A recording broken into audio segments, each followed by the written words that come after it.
विधानसभा में इस मामले को उठाते, विधानसभा में इधर उधर की बातें कर रहे हैं, राजेंद्र राणा को कोसने, अगर राजेंद्र राणा को कोसने के लिए सुजानपुर के लोगों ने चुना है तो रोज कोसो। मैं तो 25 साल से संस्था के माध्यम से लोगों की मदद कर रहा हूं। मेरे सुजानपुर चुनाव क्षेत्र में जिन जिन लोगों का नुकसान हुआ था, राजेंद्र राणा व्यक्तिगत तौर पर उनके घरों में गया और यथा योग उन सब लोगों की मदद करी है। अगर विधायक साहब को कोई लगता है कि वो शक है तो जहां जहां नुकसान हुआ उनके घरों में जाके पूछ लें, चबूतरा में भी जाके पूछ लें कि भाई क्या आप लोगों को राजेंद्र राणा ने मदद करी। अभी तक सरकार ने उसको मात्र 25-25 हजार रुपया दिया है। अगर 25,000 दिया है तो हम सरकार का धन्यवाद करते हैं, परंतु साथ में भी सरकार को कहना चाहते हैं कि आप कमिटमेंट 8 लाख की कर रहे हैं, दे 25,000 दे रहे हैं, तो बाकी का पैसा चौथा महीना लग पड़ा है तो क्यों नहीं दे रहे हैं।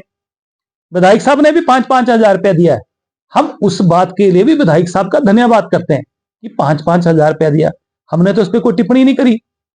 अगर विधायक साहब का सोच जो है ऐसी टिप्पणियां करने तक सीमित रह गया, उनको चाहिए था कि भाई विधानसभा में ये मामले उठाते। भाई सुजानपुर में 2 डिवीजन बंद कर दिए थे जो बिजली अपने बीजेपी ने खोले थे, एक आईपीएच का खोला था और एक बिजली बोर्ड का खोला था।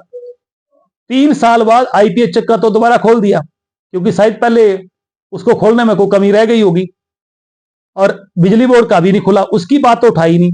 आईपीएच की जब मीडिया ने पूछा कि आईपीएच का सुजानपुर में डिवीजन बंद हो गया, तो विधायक साहब ने कहा कि सुजानपुर में कोई जरूरत नहीं है, सुजानपुर की सड़कें टूट गई हैं। सिर्फ मात्र राजेंद्र राणा के समय जो स्कीमें विधायक प्राथमिकता में डाली थी, उस पैसे को आने के अलावा कोई पैसा नहीं आ रहा है। विधायक साहब कोई अपना विजन नहीं दिखा रहे। मैं सिर्फ इतना कहना चाहता हूं कि वो चुने हुए विधायक हैं और चुने हुए विधायक के नाते लोगों की उनसे उम्मीदें हैं। उन्होंने तो सारे के सारा एमएलए फंड जो है वो सॉइल कंजर्वेशन को दे दिया, जो कि पंचायतों के वीडियो के माध्यम से पंचायतों के प्रधानों के पास पैसा आता था, लोग मिलकर उसको पैसे को खर्चते थे।